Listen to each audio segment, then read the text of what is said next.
Hai. Selamat datang kembali di channel Min Donghua. Kali ini kita akan melanjutkan cerita Donghua, Battle Troop di Heaven. Nggak pakai lama lagi, langsung aja kita ke ceritanya. Check it out. Di bawah serangan cahaya keemasan, pria berjubah darah itu mengerang kesakitan dan sosoknya bahkan terlempar keluar, menabrak garis darah tergambar di udara. Segera pria itu berdiri lagi dengan terhuyung-huyung. Kemudian dengan cepat mendapatkan kembali keseimbangannya. Setelah tertembak mundur ratusan kaki, dia segera melihat telapak tangannya yang terkulai lemah sekarang. Jelas, telapak tangan pria berjubah merah yang baru saja bertabrakan dengan tinju Xiaoyan yang membuat jari-jari di telapak tangan telah hancur. Meski begitu, tidak ada darah yang menetes.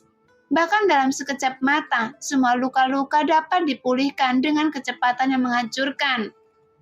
Sehingga jari-jari yang hancur tumbuh kembali seketika.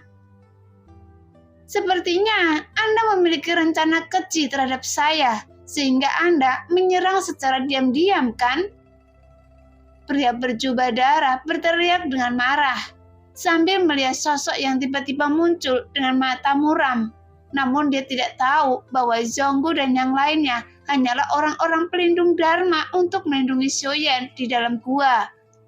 Tapi karena Xiaoyan menggunakan jiwa alamnya untuk menutupi auranya, jadi orang-orang dari klan pembunuh darah tidak menyadarinya. Tapi pada saat yang pertama datang, anggota klan pembunuh darah ini juga terlalu percaya diri. Bahkan mereka sama sekali tidak menganggap serius Zhonggu dan yang lainnya. Sehingga mereka kurang berhati-hati. Anda hanyalah sampah yang suka menindas yang lemah, sehingga Anda harus berkomplot untuk melawannya. Xuan memandang pria berjubah darah itu tanpa ekspresi dan berkata dengan dingin. Nada bicara yang keras sekali. Saya tidak memperhatikannya sebelumnya. Sekarang tanpa diduga, saya terluka dari seseorang di langkah ke-6. Pria berjubah darah memandang Xiaoyan dengan marah karena dia juga merasakan aura yang dipancarkan oleh Xiaoyan hanya berada di langkah ke-6 keabadian Kaisar. Sehingga dia tidak bisa menahan tawa sinis. Setelah menstabilkan tubuhnya, pria berjubah darah itu perlahan mengangkat tangannya. Kemudian lautan darah merah yang luas di belakangnya tiba-tiba menderu. Jelas, setelah merasakan nafas Xiaoyan yang berfluktuasi di langkah ke-6, jadi tentu saja dia menolaknya. Tapi sebenarnya, alasan mengapa pria berjubah bisa melihat aura Xiaoyan secara sekilas.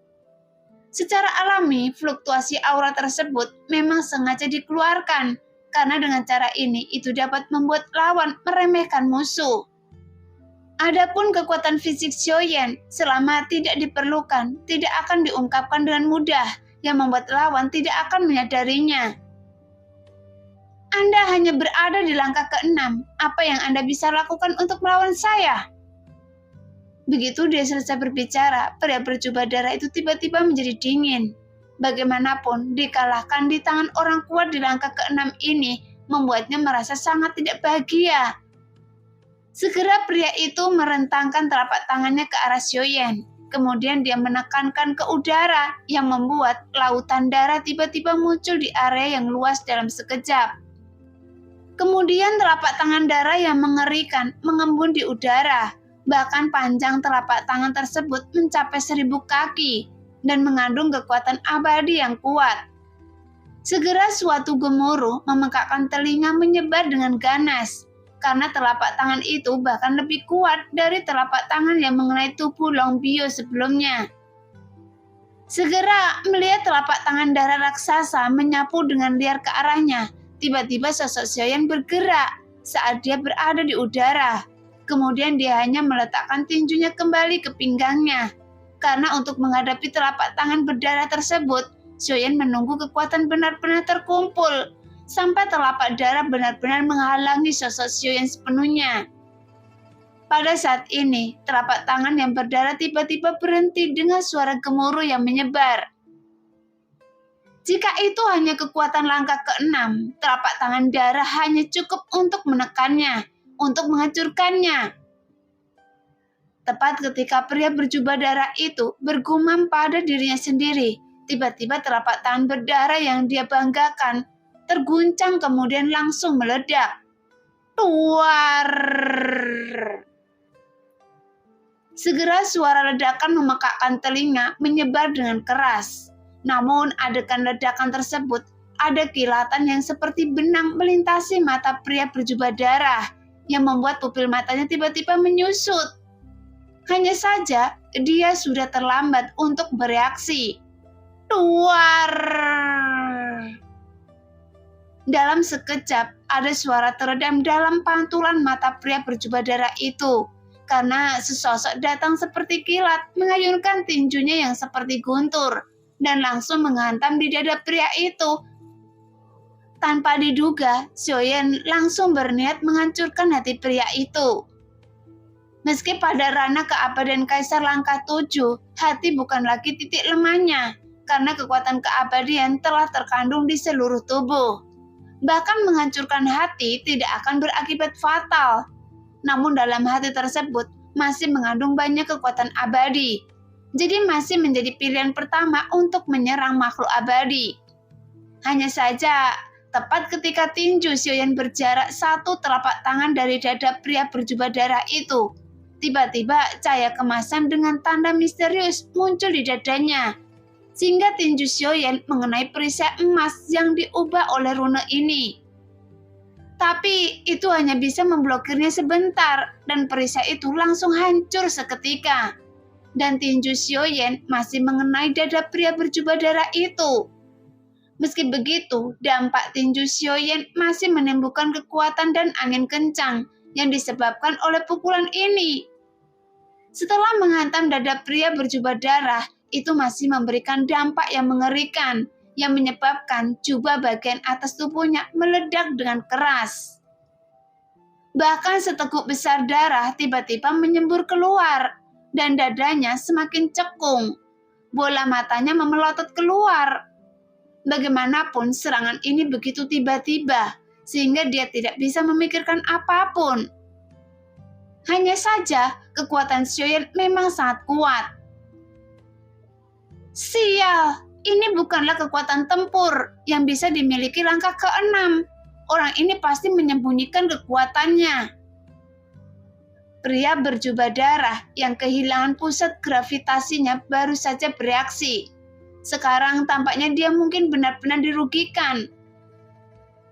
Mungkinkah orang-orang yang muncul di hadapan saya sebelumnya, mereka semua adalah umpan? Apakah orang ini sengaja mencoba memikat saya? Pasti begitu. Sepertinya rencana mereka sudah sangat mendalam. Kali ini saya benar-benar tidak bisa bertarung lagi. Meskipun saya berusaha sekuat tenaga untuk membunuh orang ini, tapi bagi saya kerugiannya tidak sebanding.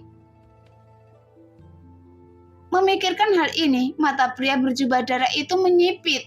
Segera sosok pria berjubah darah itu langsung menembak mundur ke belakang dengan sangat cepat. Ledakan formasi ini dan mundur dengan cepat. Pria berjubah darah itu meraung dan marah. Kemudian lebih dari selusin sosok juga segera bergegas kembali. Mendengar itu, Xiaoyan mengerutkan kening.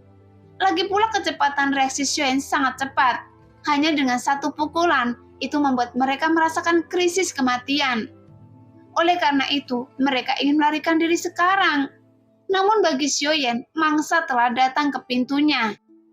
Ditambah lagi berkurangnya sumber daya di sini, itu menjadi menambah masalah. Oleh karena itu, Xiaoyan tidak berniat membiarkan mereka melarikan diri. Jadi dia melangkah dengan telapak kakinya, kemudian dengan kilatan cahaya guntur akan muncul dan langsung mengejar pria berjubah darah dengan kecepatan yang sangat menakutkan.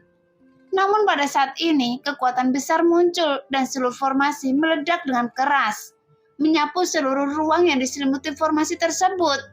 Dan Xiaoyan juga terpengaruh oleh dampak ledakan itu. Meski demikian, saat ini Xiaoyan sudah berada kurang dari 10 kaki dari pria berjubah darah. Pada saat yang sama, pria berjubah darah melihat kecepatan Xiaoyan yang membuat pupil mata pria berjubah darah itu juga tiba-tiba menyusut. Karena dia juga menggunakan kecepatan penuhnya saat ini. Jadi sekarang dia juga tidak berani ragu sama sekali. Namun dia juga tidak berani menoleh ke belakang lagi. "Cepat, ikuti saya masuk!" Mendengar pria berjubah darah berkata, lebih dari selusin orang berubah menjadi pelangi panjang. Dan arah yang mereka tuju adalah di mana letak istana Zidian. Di antara puncak berkabut yang dipenuhi kabut hitam.